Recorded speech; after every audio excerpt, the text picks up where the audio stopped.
Salam. Bugün sizlərə sinir sisteminin, deməli, vegetativ sinir sistemi, simpatik, parasimpatik şöbələr haqqında məlumat verəcəyəm. İlk əvvəl bilməliyik ki, sinir sistemi, mərkəzi sinir sistemi və periferik sinir sistemi olmaqla iki hissəyə bölünür. Mərkəzi sinir sistemi baş beyin, onurğa beyni, periferik sinir sisteminə isə sinir düyünləri və sinirlər daxildir.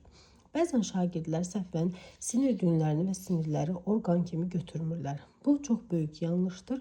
Həm sinir düyünləri, həm sinirlər ayrıca bir orqandır. Hər biri sinir toxumasından təşkil olunmuşdur. Sinir düyünləri nədir deyilsə, sinir düyünləri hissi neyronların cisimləridir. Sinirlər iki şöbəyə bölünür. Somatik sinir sistemi və vegetativ sinir sistemi. Somatik sinir sistemi skelet əzələlərini dərin innervasiya edir. İşi prinsipi iradedir. Əzələsi isə endozoal əzələdir. Vegetativ sinir sistemi isə simpatik və parasimpatik şöbələrə bölünür. Daxili orqanlar innervasiya edir. İş prinsipi qeyri-iradedir. Əzələsi isə sayə və endozoal ürək əzələsidir.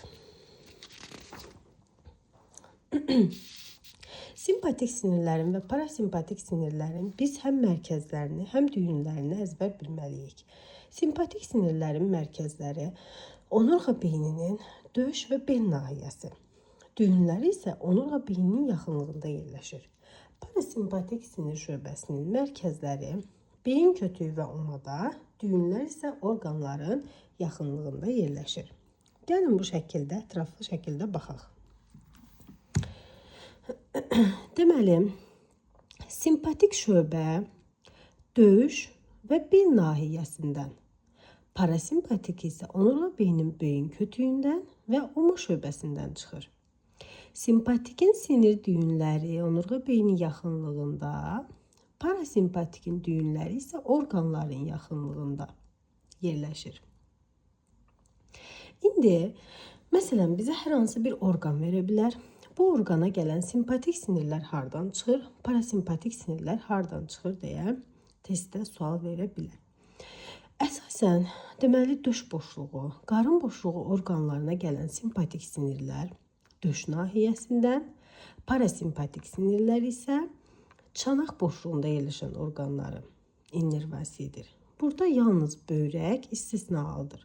Böyrəyin simpatikləri isə çanaq boşluğundan yerləşən orqanlar kimi bel nahiyəsindən gələn simpatik sinirlər təchiz edir.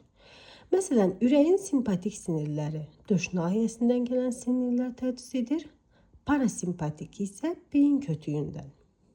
Yuxarı deməli döş boşluğunda, qarın boşluğunda yerləşən orqanların parasimpatik şöbələri yenə beyin kötüyündən, çanaq boşluğunda yerləşən orqanlara isə oma nahiyəsindən gəlir. Deməli, məsələn, sidik hissəsinə baxaq, parasimpatik şöbəsi oma nahiyəsindən gələcək.